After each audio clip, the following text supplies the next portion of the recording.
Hey, it's Dolores.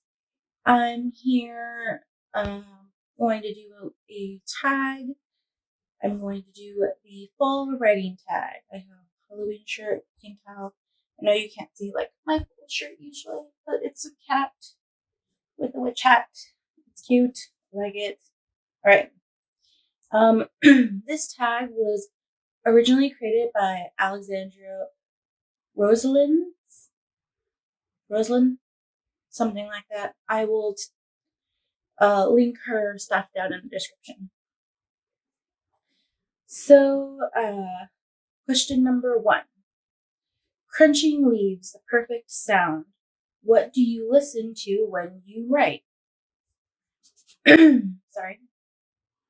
So, I kind of had like my listening tastes have changed while I've been writing, as I've gotten more serious about writing. But as of right now, what I have been listening to more often is more like ambiance, ASMR, like nature-esque sounds. Except if you go onto my playlists, I have a playlist for Halloween and a playlist for Christmas. It's still really like just like nature-esque sounds. But on the Christmas list, I also have instrumental background music playing in those videos, the ones that I've chosen. So I do enjoy having like instrumental music playing, which is nice. But sometimes with the Christmas music, it's not as bad. But with other music, sometimes if I recognize the tune of the instrumental music, it will be distracting because I'll know the lyrics and I will start humming or singing, even though there is no lyrics, and then it's distracting. So sometimes that's hard. It depends on how I feel sometimes, but that's the majority of what I listen to. But I have recently gotten into K-pop, but I prefer the K-pop that's not in English because for that same reason. I don't know what they're saying. And I'm not going to get distracted by the lyrics because it's not in English. And I can enjoy its complement to the actual instrument and just listen to it as another instrument almost, just as music versus a song, which I don't know if that's cheating, but if I need something with more energy, I'll listen to K-pop. Okay. Question number 2. Hot bubbling cider. What is your favorite to eat or drink while you're writing? So, anything really Oreo. I don't have anything Oreo right now in the house. I ate it all and didn't buy anything new. I realized when I was answering these questions. Sad. I'm gonna have to buy some stuff this week. But in a vlog, I showed the like mini fudge dipped Oreos. Those are definitely like my favorite snack Oreos. But it's Halloween and the Halloween flavored Oreos have come out, the orange ones. So I need to get those at least once during the season. Just once. And then I really like I should have brought some to show you, but I do like, they're called Blue Diamond Almond Nut Thins, and it's just the original ones with a hint of sea salt. I really enjoy those for like a savory snack. They're nut rice crackers. They're really healthy. They're made with almond nuts and then rice, so there's not that many calories in it. It's really an enjoyable snack. And because sometimes the nut flavor can get overwhelming, I won't eat too many of them. So it's a good snack for that reason too. And then I usually drink water, like I have here. Other times I will drink Pepsi Max or Pepsi One, whatever you want to call it. They're trying to change the label. And then also I will drink tea a lot of the times, just different types of tea. I don't really have a preference of what kind of tea I drink. Depends on how I feel, how much effort I want to put in the tea. Question number 3. Bonfires, the perfect night. Name your perfect writing condition on your perfect night. So I had to really think about that because if you've seen this channel, I tend to write at night anyways. I am a night owl. I work night shift at my local hospital. I don't really switch over unless I absolutely have to. So I'm awake all night anyways. So I was trying to think of what is my perfect writing condition in general. And I was thinking, and I think the like nice time to write would be when it's just slightly raining, but not humid, just slightly raining. Like have a window slightly open so you can smell the rain, and it's dark. That would be nice. That would be a nice writing night. Like not lightning and thundering and that kind of like scary rain, just like nice rain. That would be nice. Question number 4. Pumpkin spice latte. What is something you used to like, but now you don't?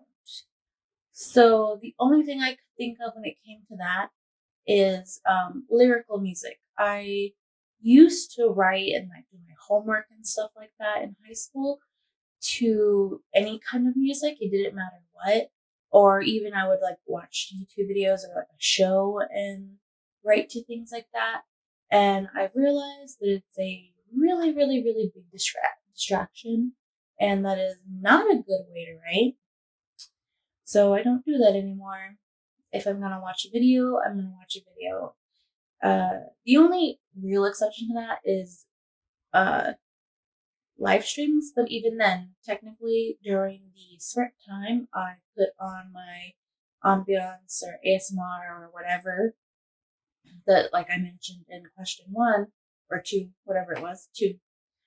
And then I write, and then when we stop, I listen to them talk, and I'm not usually writing when they're talking unless I've like hit a groove and I don't want to stop, which I have done before.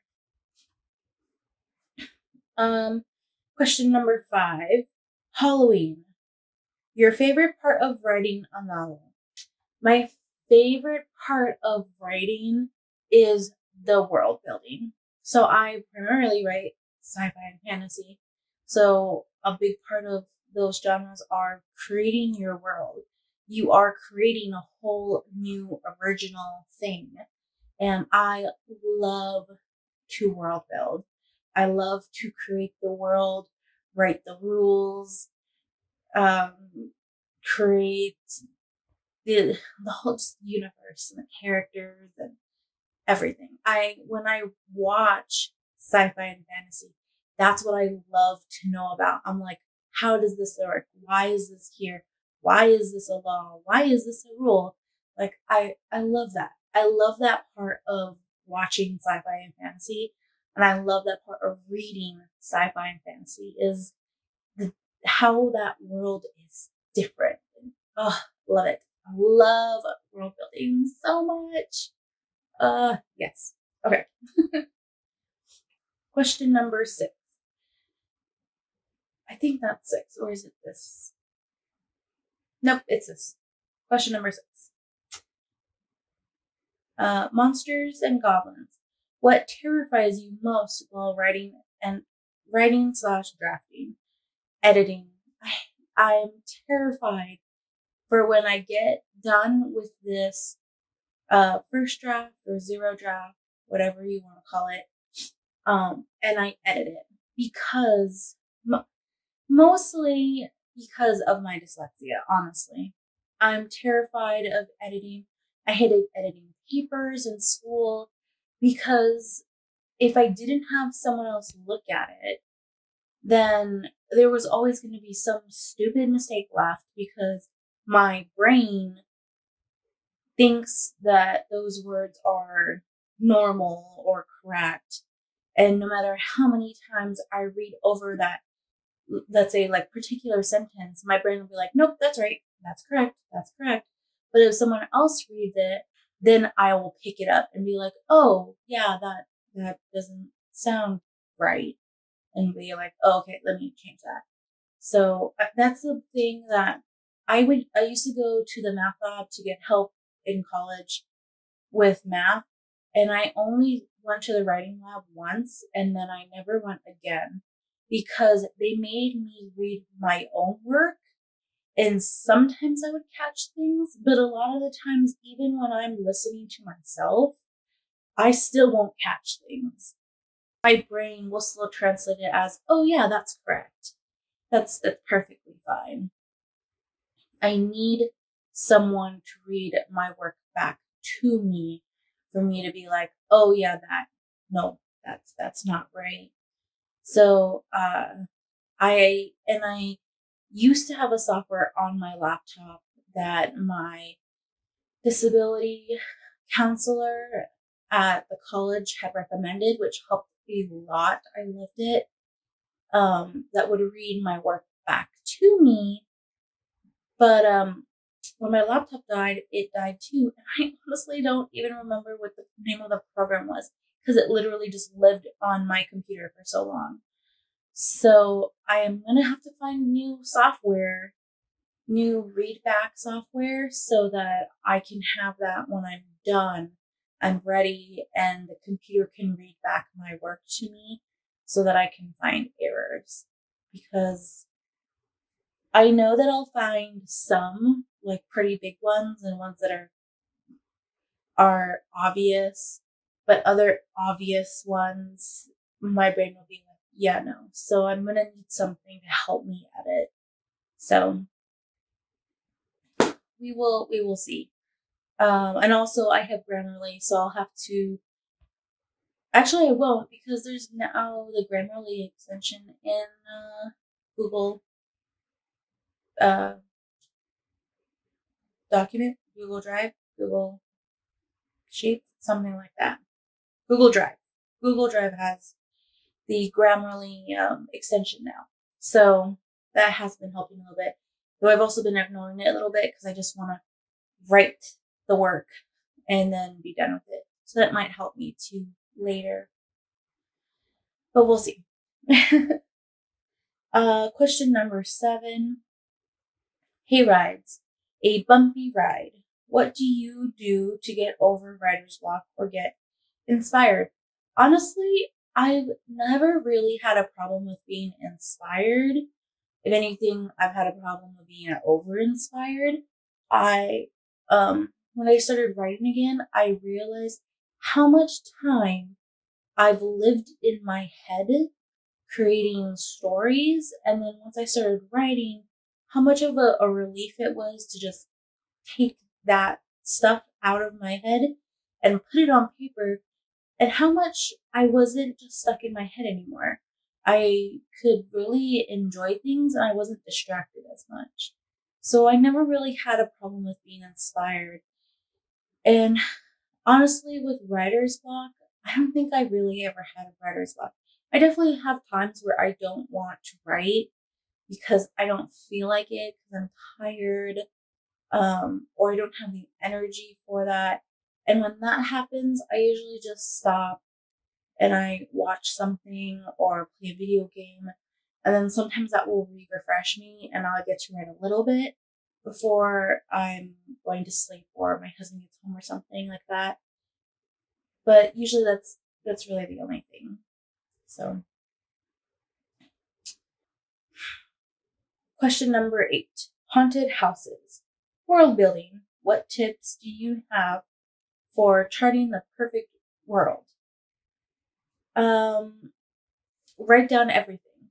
When it comes to world building, put anything that pops into your head down in a notebook or down in a program, whatever you're using to write, like Scrivener or Dabble, or if you have Campfire. I've really enjoyed Campfire. It's really great world building program so far that I've seen. But even if it's in a Word doc, or like, I like to world build by hand. I like to handwrite things. And I'm actually in the process of taking all my handwritten world building, putting it in Campfire so that I have a digital copy. But I enjoy the process of handwriting world building because it's just this like constant stream of just stuff. And you can color coordinate things. If you need to, you can highlight things that are important after you've written everything down, change it, adjust it. But also, if you have it written down, whether you're going to make a series or not, you have something to reference. Because you can be like, what is this, how did this one, magic step work again? And then you can go back in your world building and be like, did I reference it? Oh yeah, this is how it works. We have to do this, this, and this in order to be able to do this spell, or make this potion, or open this door, something along those lines. So it's really, really nice to just write everything down, keep that record as a reference to look back. If you make a series, that makes it even more easier because you can be like 3 books in and be like, how did this one thing work again? And then go back and look and be like, oh yeah, I remember writing this down at the beginning and here it is. And okay, so you have that reference, that mobility. 9, here we go. I forgot which finger I'm on. Question number 9. Pumpkin. It all starts with a pumpkin. Do your story ideas start with character, plot, setting, or something else? So my books always start with either setting or character. Either I have an idea for a person, and then that person is what I develop the world around and then the story around, like the plot, or it's or it's a setting where I want to make a world like this. Who would live in that world? And then from there, I expand the world and then make the plot afterwards. Plot is usually the last thing I think about. I like my sci-fi, my Space Siblings book. I literally was like, I want to make a science fiction story.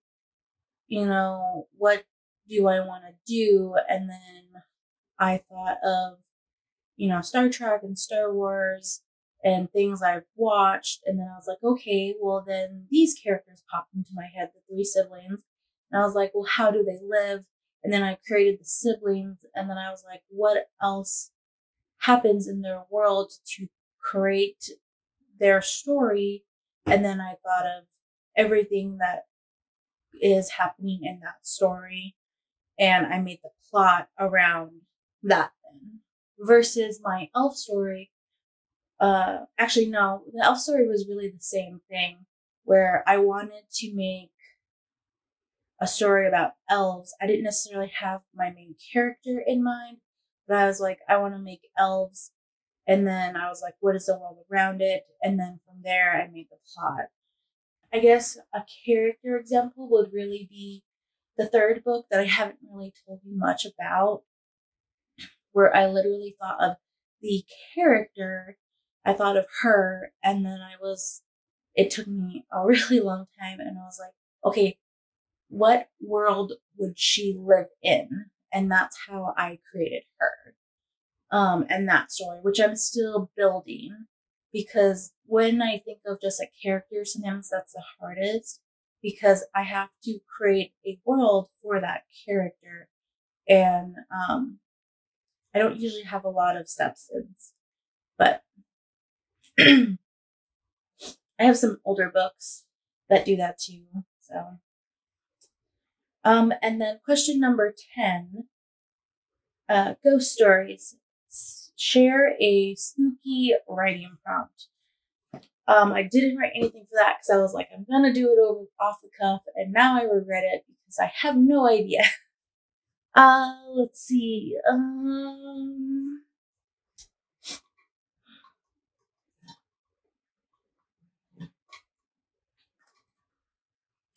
I have no idea.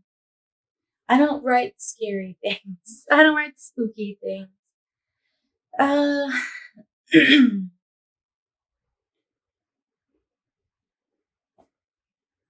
Can I cop out of this question? No. Let's see.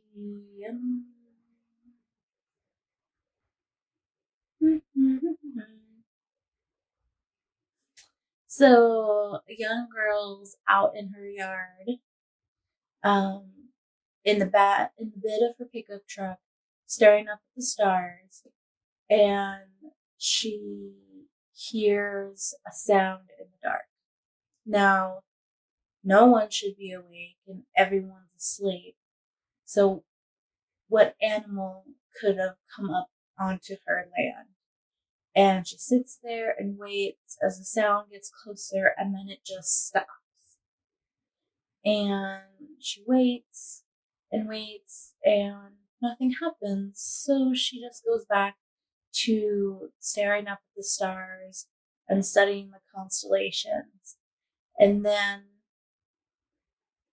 before she knows it, as she's gotten deep into her research, there, sitting on the back of her bed, the bed of her pickup truck, a shadow appears over her, and she closes her eyes and screams, and then she wakes up to her brother shouting in her face, waking her up. Is that scary? I don't know. All right, so that's the end of the fall writing tag. That was a cheesy story. Sorry. Ignore question number 10. So I hope that you enjoyed the fall writing tag. I like fall a lot when it's actually fall. Here in the desert, seasons are difficult. We really don't get a spring and we really don't get a fall. If we do, it's like 2 weeks or a week worth of that season, and then it goes straight into winter and then straight into summer. Because, like I said earlier, people were experiencing fall-like sensations at the beginning of September, and we were still hitting like 105, and I'm like, and we were like 90 at night still. So, seasons in the desert are difficult. But that's how it is here. And if you enjoy this tag and want to see more, then I would hit the subscribe button. Pretty sure it's on the side. And I will be I'm trying to bring back tags. And you will see more tags on this channel. Oh, who am I going to tag? Let's see. I'm going to tag April K, because I'm tagging her and everything. April K, Kevin the writer, if he watches. Why not? I'll tag Jessica Williams, because did I say her name right? Let me check, because I don't know if I said her name right. Let's just bring up YouTube so that I say everybody's name correctly. Because I feel like this is more of a general tag, and you can use any story that you've ever written to do this tag. So, let's see. Yeah, Jessica Wilmanson. I tag her, and then Laura writes. I tag those 4. Is that 4? 1, 2, 3, 4. Yeah, those 4 people. And yeah, it would be fun. Do the fall writing tag. I think it's a really cute tag. It mixes Halloween and fall together well. So do the tag. I will put the tagged people down below and link their channels for you to check it out. Besides that, that's the end of that. And if you want to come hang out with me some more, I'm on Instagram and Twitter, and those will be down there in the description also. I'm on Instagram way more than on Twitter, but I'm trying to work on that. But come hang out with me anyways. And I do Scribbler unboxings if you're curious, if you're interested in that. I also do vlogs. And come NaNoWriMo, I will be doing weekly vlogs versus my bi-weekly vlog. And I will be doing more tags, like I said a moment ago. So vlogs, vlogs, subscription boxes, and tags. You will find on my channel. I usually post Wednesdays, my tags, vlogs, and subscriptions. Sometimes I'll have an extra something, sometime during the weekend, or 2 posts on a Wednesday. I try not to do that though. And for sure though, one vlog almost every week. Or not vlog, one upload almost every week. But for sure, vlogs bi-weekly and one Scribbler unboxing at the end of the month. So if you like any of those, like I said, subscribe. If you like this, like it, the thumbs up symbol thing, yeah. And that's the end of this. So I hope you enjoyed the tag, and I will see you next time on some video. Bye.